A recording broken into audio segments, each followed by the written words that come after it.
जान हुए मोर राधा, तोरे से खुशियाँ बसारी हो। बगल में बैठा बजाई बसुरिया, मानिल बातें हमर तारी हो। तू ही तो जान हुए मोर राधा, तोरे से खुशियाँ बसारी हो। बगल में बैठा बजाई बसुरिया, मानिल बातें हमर तारी हो। जालू तू छोड़ा के काहे चुनरिया चुनरिया, हो जाएगी देर घरे जाने दो कन्हैया, छोड़ दो ना नरमी कलैया। हो जाएगी देर घरे जाने दो कन्हैया, छोड़ दो ना नरमी कलैया।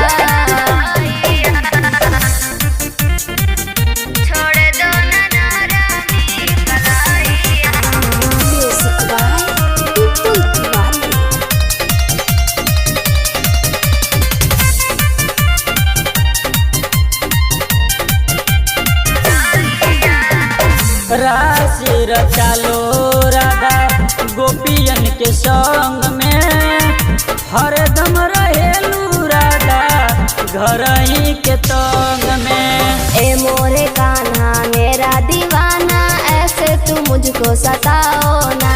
श्याम सवरिया ओरे बावरिया, ऐसे तू जिया डराओ ना। कुछ पल बिता लो कदम के छाइया छाइया, हो जाएगी देर घरे जाने दो कन्हैया, छोड़े दो ना नरमी कलैया। हो जाएगी देर घरे जाने दो कन्हैया, छोड़ दो ना नरमी कलैया।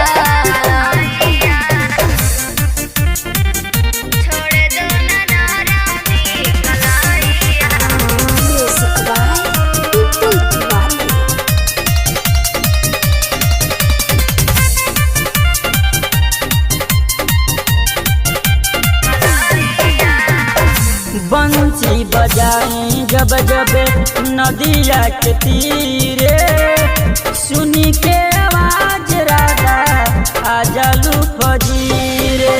हे नंद लाला गोकुल के ग्वाला, तेरे पीछे सब पागल रे।